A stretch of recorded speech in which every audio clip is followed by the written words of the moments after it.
The Ford Performance front and rear sway bars are a great choice for any 05 to 14 GT coupe owner looking to improve their Mustang's handling and performance around corners. This set offers an adjustable front bar to help fine-tune its anti-roll characteristics. The installation is pretty simple, so I'm giving it 1 out of 3 wrenches on our difficulty meter. Sway bars do exactly what they sound like they do. They help keep your car leveled throughout the turns for a better handling and driving experience. Now, the larger the bar, the more effective they'll be in doing so. Also known as anti-roll bars, they'll help keep your Mustang linear throughout each turn, which helps with not only traction, but control as well. The sportier feel that Ford Performance provides with these bars will definitely make your ride a whole lot more enjoyable, and you'll be able to attack tighter turns more aggressively with better steering response as well. Now, the stock front sway bar in the 05 to 10 GT is 34 millimeters in diameter, and the rear is 22 millimeters, which is exactly what I have here for comparison. Now, the 11 to 14 GT is also 34 in the front, but the rear is only 20.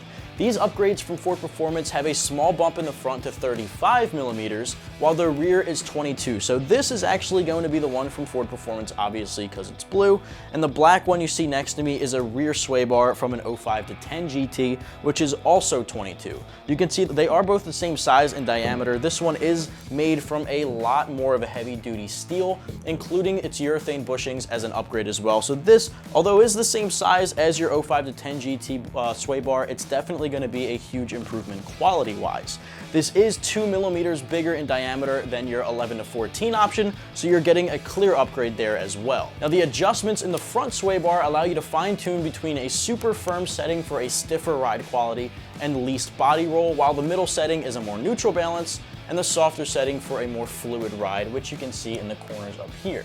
The bushings help provide minimal suspension deflection and increase the stiffness even further. These have a blue powder coated finish, which not only looks pretty cool, but it helps them more importantly with corrosion resistance as well. Now, because these are genuine Ford racing parts made for both street and strip applications, you can expect a hefty price tag to follow. This kit runs at just about 400 bucks, which in my opinion is to be expected with quality like this. There are other kits out there that might be a little bit more affordable, but they might not offer the larger diameter like these, which is extremely effective, and they might not offer adjustability like performance options do here from Ford.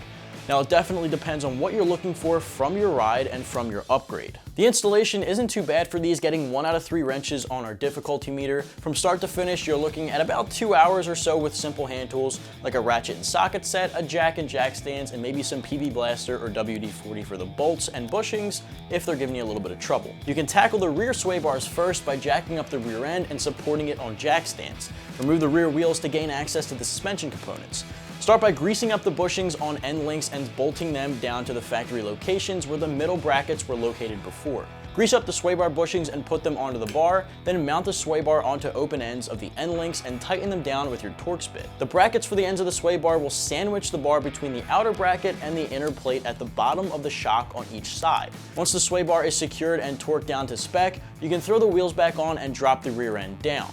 We can finish up the installation by swapping out the front sway bar. You'll start off the same way, of course, get the car up in the air, support it on jack stands, and then you'll unbolt the sway bar end link.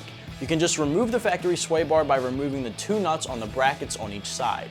Since the new sway bar is 3-way adjustable, you'll want to determine where you want to put your end links. The 3rd hole in the sway bar farthest to the outside is the firmest setting.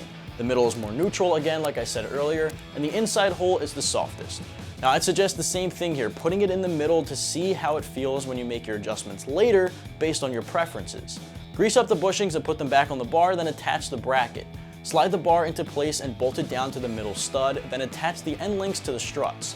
Once everything is torqued down properly and back together, wheels and tires are on, you're good to go. Just to wrap things up here, if you're the owner of an 05 to 14 GT Coupe, then you might want to check out the Ford Performance front and rear sway bars, which are available right here at AmericanMuscle.com.